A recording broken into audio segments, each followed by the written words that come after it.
I ain't nothing special, guys. I'm just like every single other person out there. You want real world? You want real hunting? This is what many of you guys have to deal with. This is what I deal with. I don't have large chunks, so I gotta take the ground I have and run with it, so.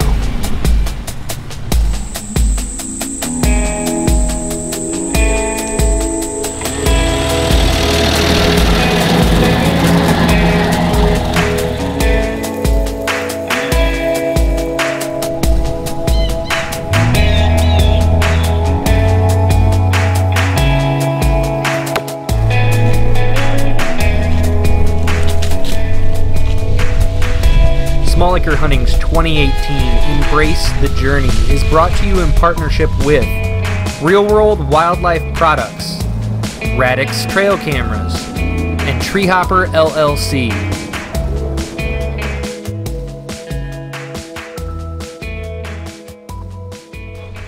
Hey, what's up guys? We're here. It's a lovely July day. Got the afternoon off, so wanted to share with you guys one quick little thing. As you guys know, Smalliker hunting, I mean, I used to do everything with like a rototiller, rear tine, garden tiller, hand rakes, hand sprayers. You know, I used to do acres and acres with just this thing. Now we luckily have the 15-gallon tank on the back of the quad, but I don't have big jugs to haul water. I've got one, or I should say Pops has one about this big, holds I think 4 gallons, 5 gallons. But I needed a way to get water over here, so while I was home, I filled up the igloo. Spigot here, we'll pump it into that thing, dump it into the container. This has got to be darn near 15 gallons. Just a quick little redneck tip when you're out there trying to haul water. Sure, I lost about an inch or two, but really this thing is pretty watertight if you pack these things down.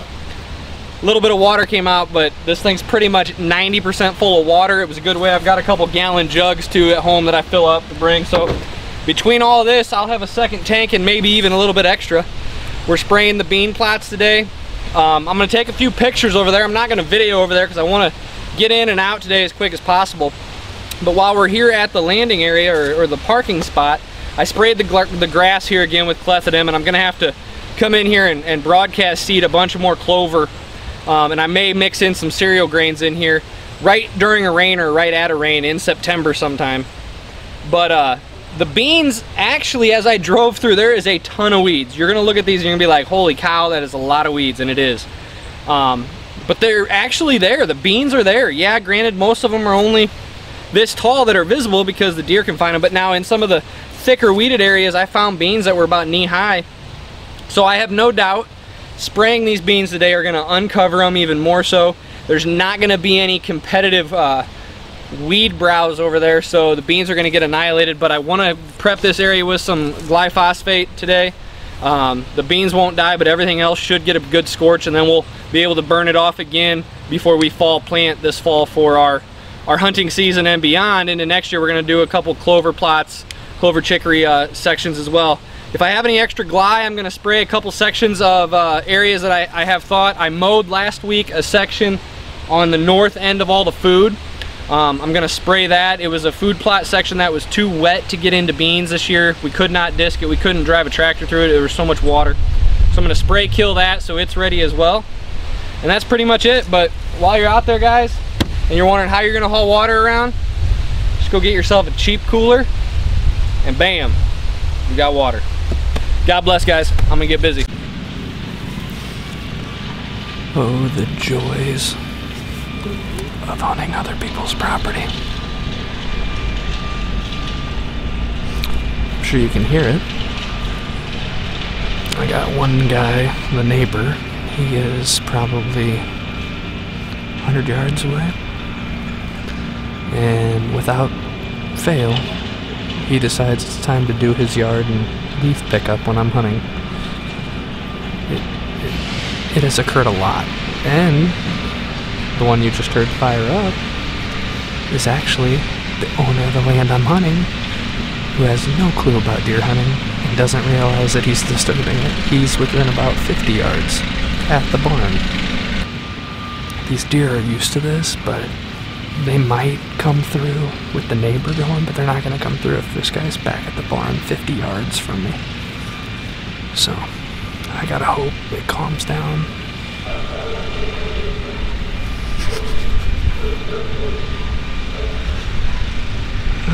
Oh my gosh. And you know what? I guess I'll share this video now, just so you guys realize I'm about as real as you can get. Some of you guys don't have big places to hunt, neither do I. I don't have to pay to hunt this place, and I don't know if I would.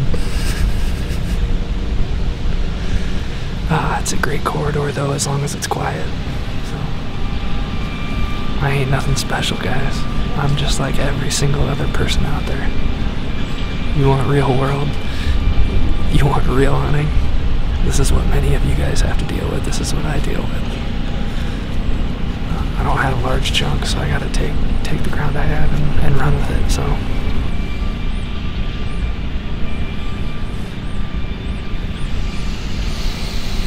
Oh, the joys. God bless, guys. Hey, what's up, guys? We're down in the man cave, and this portion of the video I want to talk to you guys about. I'm going to start trying to share with you guys why I think some of my setups, some of my stand locations are so good and why they've treated me so good. This week, or on this episode, what we're going to talk about is a stand that you guys have heard me talk about a lot. I even talked about this stand if you listen to the Habitat podcast that I was a guest episode on. There, I'll link that in the YouTube description, or on Facebook, I'll link it in the comments. Check that out if you haven't. It's a good listen. But it is a stand actually that is by the homestead property. When I say I'm hunting the homestead property, this would include this chunk, even though my parents don't actually own this property. This is actually a chunk. It's actually a very small parcel of land. The owner has, I think, about 5 acres, but probably at least half of that is front yard, a long drive, his house, and then a pole barn. The pole barn is actually within about 30 to 35 yards directly behind our tree stand, a little bit off to our left shoulder. So right in the back of this. The reason why this spot is so good is for a multitude of different reasons. This small slice of land, the pole barn is at the top of starting of a hill from the house. So the barn actually sits up above the house slightly. There's a drive that connects, it goes down. And then imagine, if you will, out the back of the barn is a little landing area that's some grass, and then it just turns into woods, and it literally starts going directly at a slope. It goes kind of gradual at first, and then it just starts getting steeper and steeper, and it goes up about 75 feet to the crest of this knoll, if you will. Directly on the other side of that knoll, or that big hill, is a house, and then directly to the would be the west side of the hill. As you're sitting in the stand, you are actually facing the hillside, and the homestead property, or Pop's, his place, and my mom's place is directly to the west and south. So you're actually facing south. To the southwest is the homestead property, the food plots, and the bedding up that way. Directly to your west is a bedding area behind a various amount of houses. Gets really thick in there. It's a prime bedding area. Directly to your east, however, is about a 40-acre chunk of timber. There's some thickness, there's a creek, and it is unhunted. It's actually, we have a good relationship with the landowner, to the point where he lets us recover deer. He is pretty much anti-hunting, but he is also anti spoiling of meat. You know, if you're gonna hunt, he wants you to recover the animal. We've never trespassed, we've never stepped foot.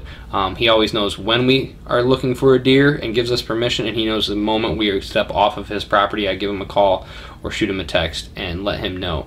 So we have really good relationships with it, but it's kind of like a sanctuary. And then off to the north, or the southeast, facing the hills, so the homestead properties to the southwest. To the southeast is actually the pasture property, which is a neighboring landowner that lets us hunt his horse pastures, if you will, for the most part. So we're very familiar with the area. This is actually a small little chunk, but this location of this tree stand is easily my favorite stand location out of all of our stands. And if we don't have interference ran by neighboring hunters, or even the property owner running up to his barn, raking leaves, doing whatever he wants, it's sometimes crazy there. I mean, it's like you can't control what people are going to do, and sometimes that's a spot that frustrates you to no end, but it is a prime travel corridor. We're going to throw up on the map here a little bit more. We're going to dissect this a little bit deeper, if you will. Let me punch this in. But one of the tips that you guys heard me talk about on the Habitat podcast was don't always zoom in on your GIS maps. Sometimes one of the biggest keys to a good location is zooming out. But first, before I show you that, we're going to zoom in to the property and discuss exactly where the tree stand is. So this is zoomed in, and you'll notice here's the pole barn, and hang on. So you notice there's the pole barn. They do own, there it highlights it, they actually do own both of those slivers, so they own about maybe 15 to 20 feet east of the pole barn. Well, our tree stand is roughly about right here, and you'll notice that, yeah, there's a house 3 parcels over to the west. There's another barn that the neighboring landowner uses quite frequently to the northwest, so kind of behind the tree stand to your right. But there's nothing else zoomed into this point. But as I zoom out, you'll notice there's houses and a county road along the north side of this, and there's also then a county road to the south for a portion of it. I'm going to go ahead and toggle off the map here now. But as we zoom out and we really begin to see what we have here, so you've got all these roadways right here. You've got a roadway here. This is actually a back roadway. It's not a main road. This is actually portions of it's even dirt. So you have this main road here, roads here, but you'll notice to the east and then dropping down to the south, they can traverse an entire area. And roughly speaking, this entire area, I'm going to go ahead and measure it right now. That entire area is over 1,000 acres in size.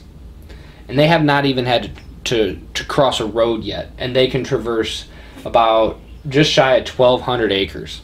Incredible stuff, really. Then as you begin to zoom out even more, you begin to see just by crossing one road, they in essence almost quadruple that. They have access by crossing one roadway to over 3,600 acres.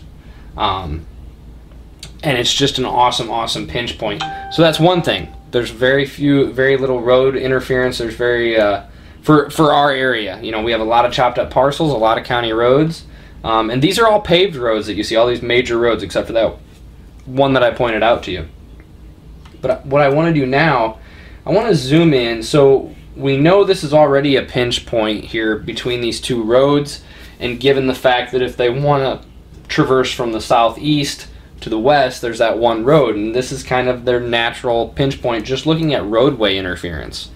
And yeah, deer cross roads all the time, but they don't have to in this case. I want to pull up the topography for you, and you'll begin to see even more so what I'm talking about. So here's the topography lines. So we've isolated this as the only wooded area to traverse this section. This is also the only section between two roadways where they can traverse free of any interference from roads, and it lessens the likelihood of human interaction. But now, as we zoom into this location and you begin to see the topography, you have this huge hillside right here that is a good, the crest of that hill is up around 940 feet in elevation. The base of the road is around 820, about 120 feet higher than that. So you're beginning to see that, okay, if they're going to come up here, they're either going to go just on the inside of this hillside. This is the only area that they can traverse. So when you're looking at the topography here and you zoom in, to the south of that hilltop is a house and a drive. There's actually two houses right there, so they're not going there. So the only other spot is to go between the hill and the barn behind the tree stand. So we literally have bedding areas to the west, to the east, and on my parents' property to the southwest.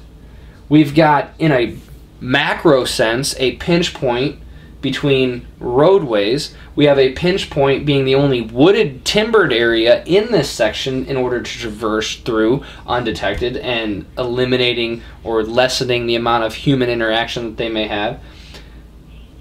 And now topography illustrates to us that a buck cruising looking for does is gonna walk at the base of that hill where it's smoother, and to top things off, he's going from one bedding to another, so it already makes sense for him to be moving there already. There is sign on top of that hill. They will bed up there some, but they don't use it a ton depending on the activity levels at the houses behind it.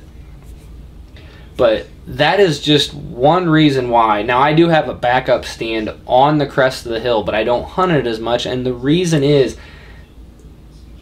it is hard to get in, period, in this area, but the entrance trail out the back of that barn is much closer than it is to get to the crest of the hill, and you disturb less. Now, granted, we have had deer bedding right up beside that barn because it's thick, they're used to humans, but that's the key. They're also used to humans.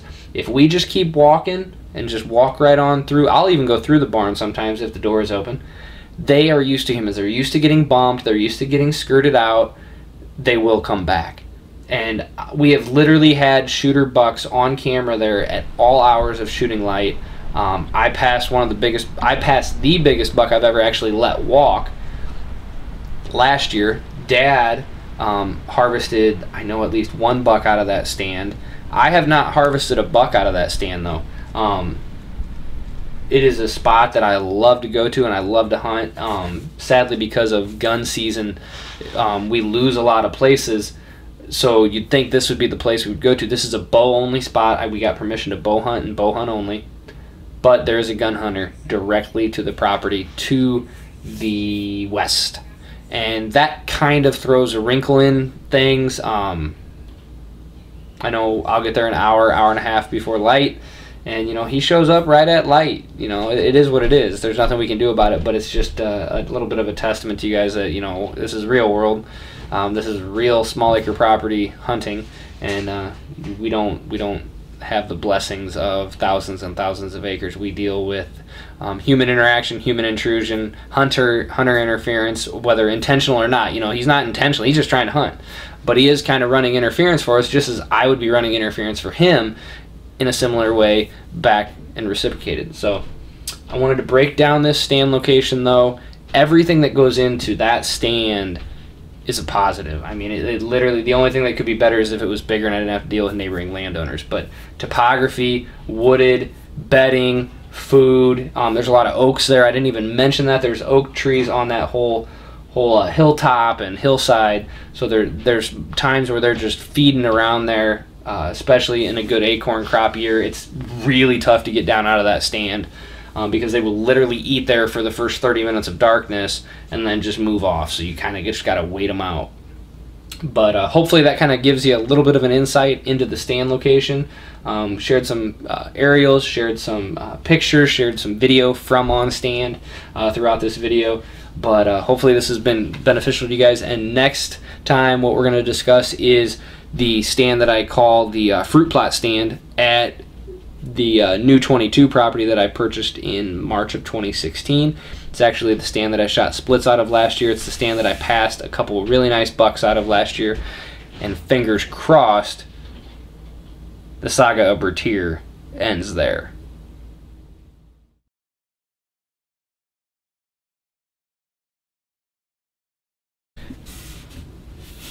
Hey guys, this part of the video, I'm going to kind of just basically tell you a story. It's a story that some of you guys that have been following small acre hunting for the past couple years are fully aware of. And especially if you followed last year, you knew there was a particular buck that I was after. But let's start from the very beginning of the story of a buck now named Bertier. But to understand why he's named Bertier now, we have to look back at 2016 when he was known as Gary.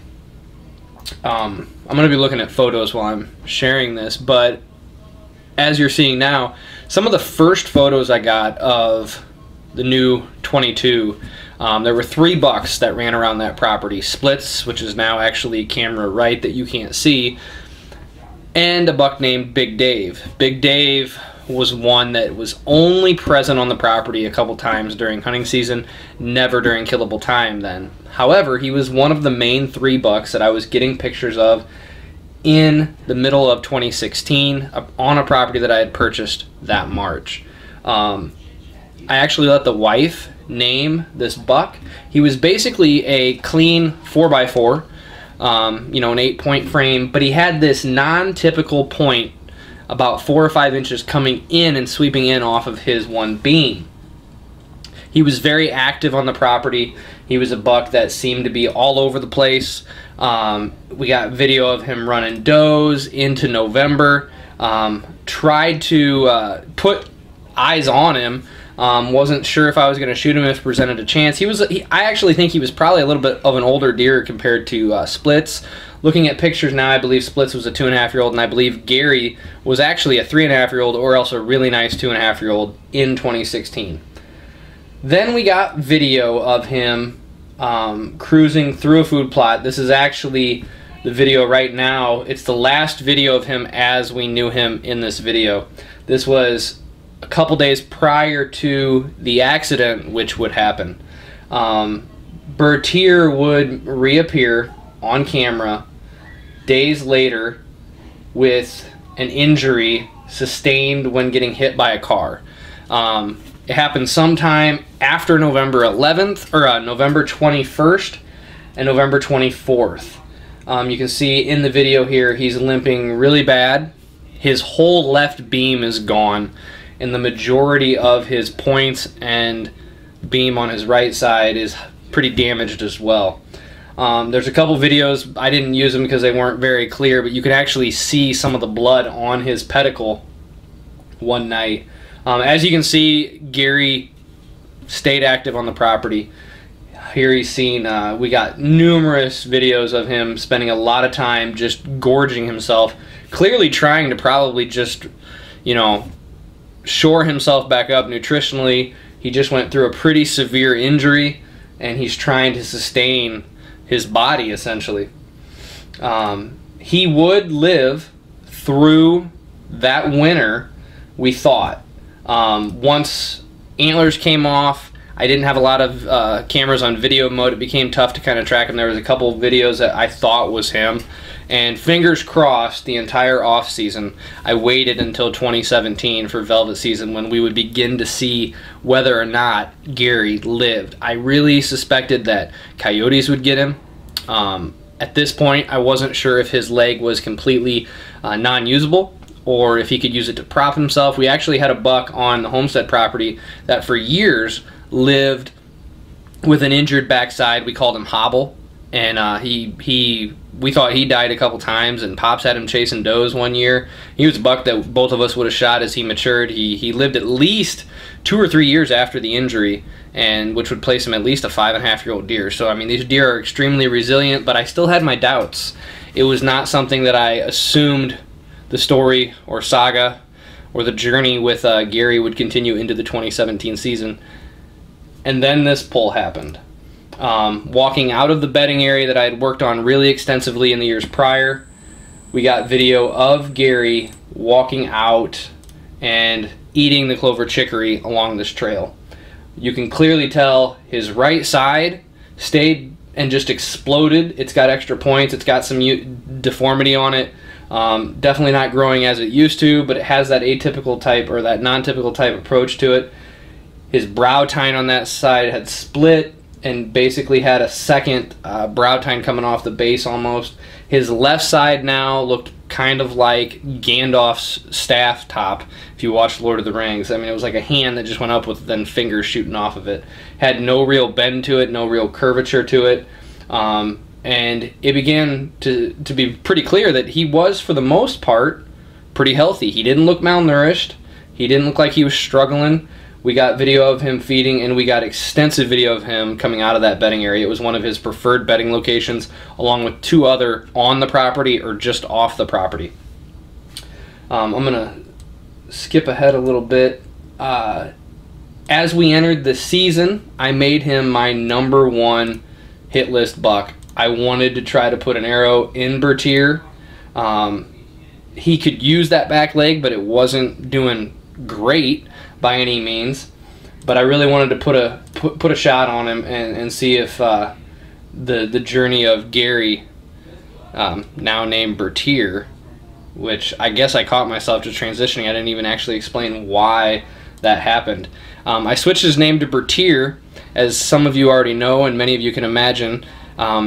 Does the name Gary Bertier ring a bell to any of you that are in my generation or slightly older?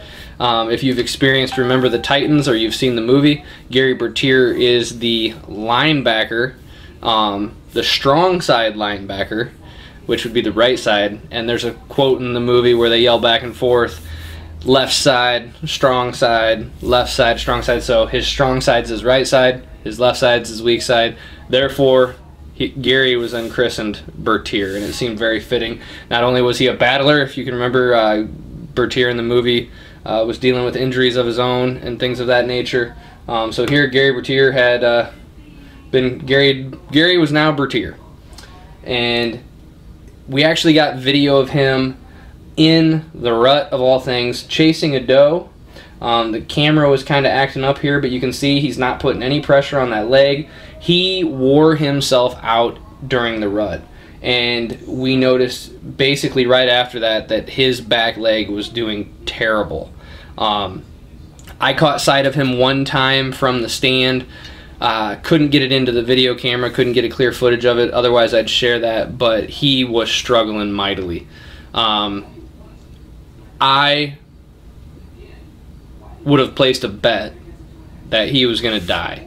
He was dead. I tried to hunt him until the very last legal day that I could hunt that property with Bertier as my target, with Bertier being the only reason that I was still hunting out there on certain days.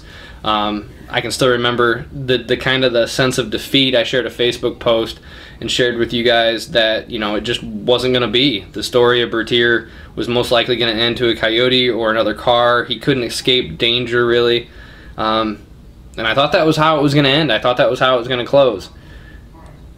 But I continue to be amazed at the resiliency that these deer can have and hold. Right at the parking spot, coming out of the bedding area just south of where all those footage along that quad trail with the clover chicory were, wouldn't you know, Bertier steps out, feeding on the edge here. It's very clear by the video, you can tell that one side, he can't even use it to stabilize himself anymore. He will literally feed and fall. Now he does look rough in some of these videos. We do have pictures of him actually in a run or a hobbled run, so he can actually move when he has to, but when he's not scared or not pushed or anything, it really looks like he's struggling to walk, but clearly he's fine. I mean, he doesn't look extremely malnourished. He definitely looks tattered and torn. We actually noticed that his ears are all bit up and cut up. I don't know if he lost them to coyote. I don't know if he's unable to groom himself appropriately, and that's why he's got just disheveled appearance to his, not only his fur, but maybe he lost his ear. It looks like somebody cut a big V out of his ear. His one side is now swooped down and kind of up. It's growing all funky. His right side looks a lot like last year, but a lot smaller. I would say he actually probably lost about 15 to 20% of his antler mass, if you will. His brow tines are definitely a lot smaller than last year. But in the end, that's not what makes him such a trophy. I've always kind of shared with you guys my feelings on, I think far too often guys get so wrapped up, or gals get so wrapped up in this day and age in focusing on a specific deer and only focusing on whether you harvest it or not. The journey that I have went on with some of these deer, RD, the suspected father of Junior over my shoulder here, pursuing him and eating many a tag soup, getting only a glimpse of him one time that I know of for sure it was him. He's a legend that'll live in my memories forever. You know, I think we struggle, one of my favorite quotes is, we struggle to recognize the significance of a moment until it becomes a memory. You know, I'm never going to forget chasing bucks like Bo, chasing bucks like RD, chasing bucks like all-wheel drive, bucks that I named in order to be able to chase them and be able to discuss them, but now they're cemented in my memory as part of the journey of a season or seasons. This will be the third year that I will have Bertier on my hit list, although I don't like that term. But I will shoot him. I will send an arrow his way, and Lord willing, it finds its mark, and the saga closes. But even if it doesn't, the journey and the highs and lows and the experiences that he has provided me as a hunter has been just a 10 out of 10 on memorable, and just the experience alone. I've learned a lot hunting him. His injury changed where he was bedding. He beds a lot closer to known and suspected travel corridors, parking areas, and houses. I think he's doing it as a defense mechanism towards coyotes are less likely to go to backyards and things of that nature. He seems to like to watch where he knows we come in and out of the property. He is not a dumb buck by any means, and you know, I really thought, here's this wounded deer, it's going to be easy to kill him. It's not.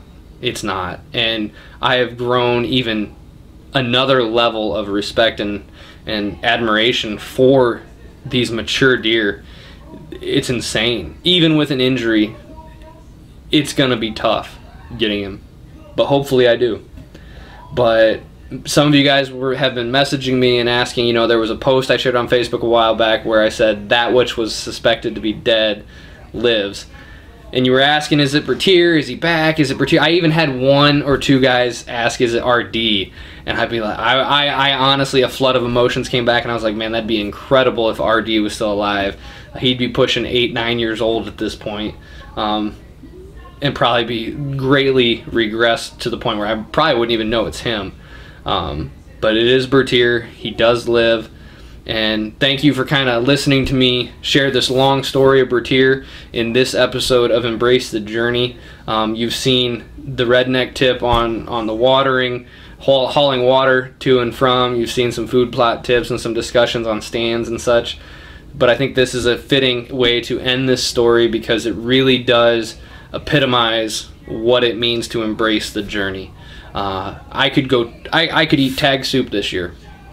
And there's a chance, and I'll share this in the coming episodes, that I could go after 2 bucks in Indiana, given the location of a couple of my properties and in a unique reduction area. But even with that, I could go tagless. I could eat tag soup because of a decision that I make that nothing I see is worth taking. Some of the bucks that I passed last year are now on the list this year. And that's just how it goes. But embracing the journey is stepping back and just enjoying everything that you see from the deer utilizing the bedding areas that you've created, seeing the first trail cam pictures of a young up-and-comer that, you know, you flash forward and think of 2020, seeing the fawn recruitment being very good this year out of the new 22, just seeing the evolution of the season progress, the velvet growth into the hardened horns, the food plot work that we've done, the sweat that I've shed, you know, all the trips to the property, making it everything that I could and can.